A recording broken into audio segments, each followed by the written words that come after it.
folks will call for immediate action, jumping into stuff that does not turn out well, gets us mired in very difficult situations. We have to think through strategically what's going to be in our long-term national interest, even as we work cooperatively internationally to do everything we can to put pressure on those who would kill innocent civilians. Big decisions coming up for the president on Syria. Let's get into it with our roundtable. We have George Will, Democratic strategist Donna, Brazile, Washington Post chief correspondent Dan Balz, author of the excellent new book, Collision 2012, and our own Cokie Roberts. So, George, this morning the White House is saying there is very little doubt that the Syrian government was behind this chemical weapons attack.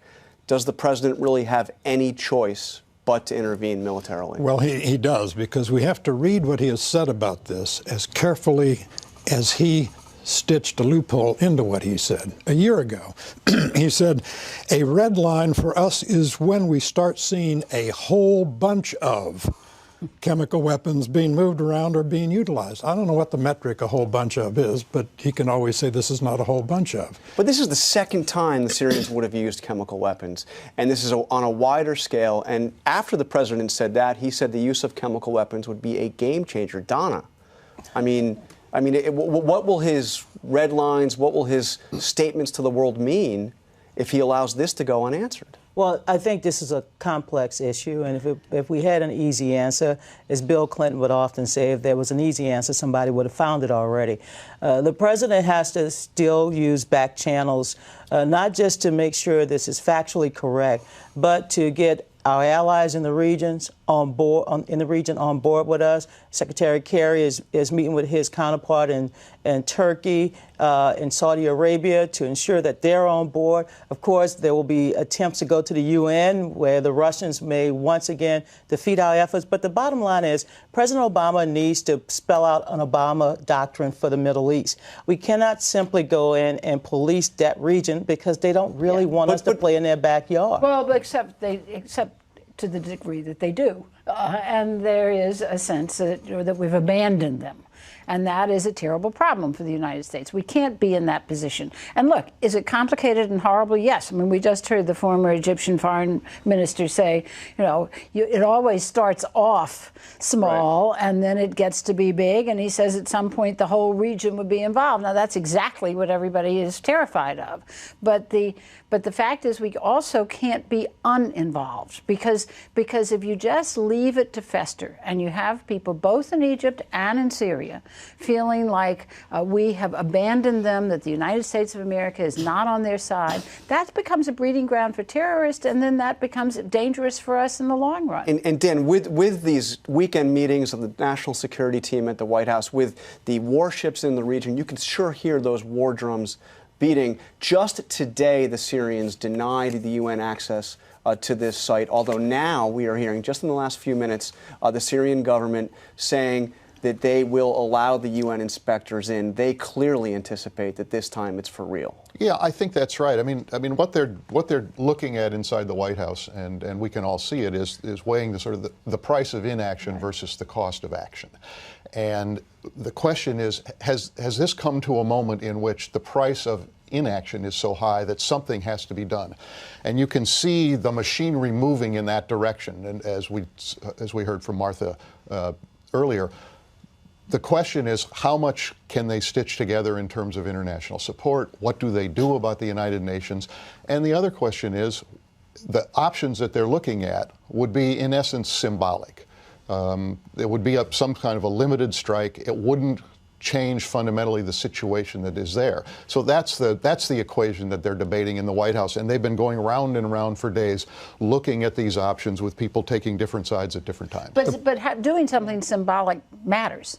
And it is sending a signal. And the fact that the president did make this very firm statement, even with his loopholes about a whole bunch of, people are still expecting him to do something. The president knows that if Assad reestablishes control over a unified Syria, or if his enemies establish control over a unified Syria, Syria will be governed by people hostile to the United States. That's a given. So there are things worse than a stalemate. And it's billions of dollars we're talking about once the United States. Look, we're already on the hook for humanitarian aid in Jordan and Turkey and other places, but we're in Afghanistan. The American people are war weary. So I think the president will have to explain it to the American people, explain it to Congress before the United States steps into this region once again. I mean, given that, Donna, this is a president who ran against the idea of unilateral U.S. military action around the world. I mean, that was one of the central planks of his rise to power. Could you really see him going in another military campaign in the Middle East without UN authorization? I don't see. It doesn't have to be. It would have to be international authorization. It doesn't necessarily have to be the UN. In the way it was in Kosovo, they used the NATO authorization.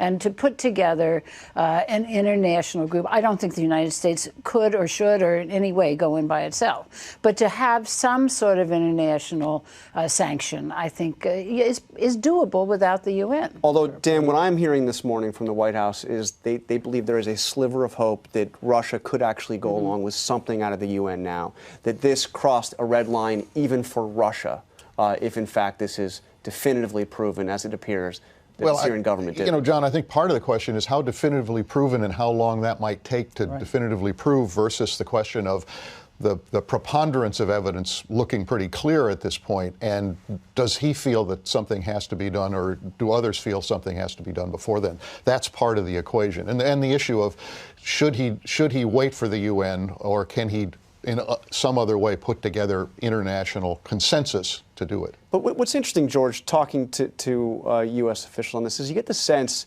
that the belief is not that military action can be decisive here, right? That it's really military action because you need to do something because of what the president said. And our military is rightly leery of making a gesture. They're not in the gesture business.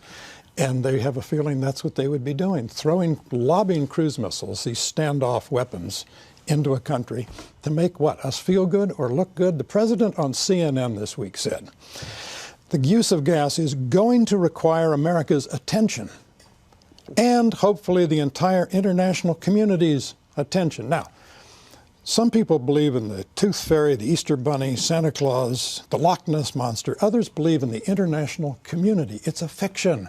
But isn't there a credibility question, though? Yes. I mean, if the president draws a red line and says, this cannot happen. I mean, it's almost as if it's almost as if Assad is taunting because the United States. Iran is watching this. That's the big stake. Yeah. Iran is watching this little dance of dead lines and red lines, and they're deciding it doesn't mean a thing. Absolutely. So I want to move to the other big national security story this week. Yet again, the NSA and these surveillance programs. And there were yet more revelations just this past week. The Wall Street Journal reporting that the program covers 75% of all internet traffic in the United States. So, Cokie, my question to you, the public has largely been supportive of these programs, but all this drip, drip, drip revelations, are we going to reach a tipping point where... Doesn't look like it at the moment. I think, we're going to have... Senator Feinstein has said she's going to hold hearings when Congress comes back into session.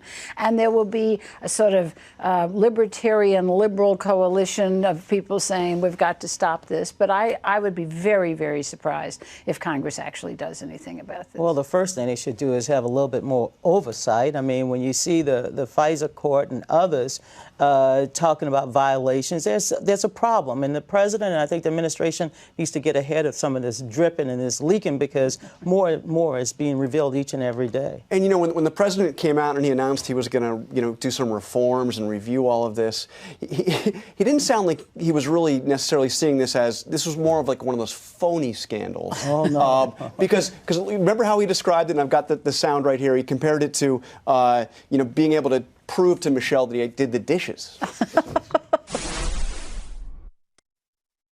If I tell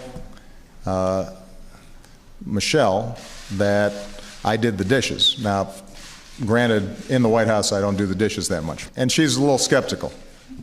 Well, I'd like her to trust me, but maybe I need to bring her back and show her the dishes.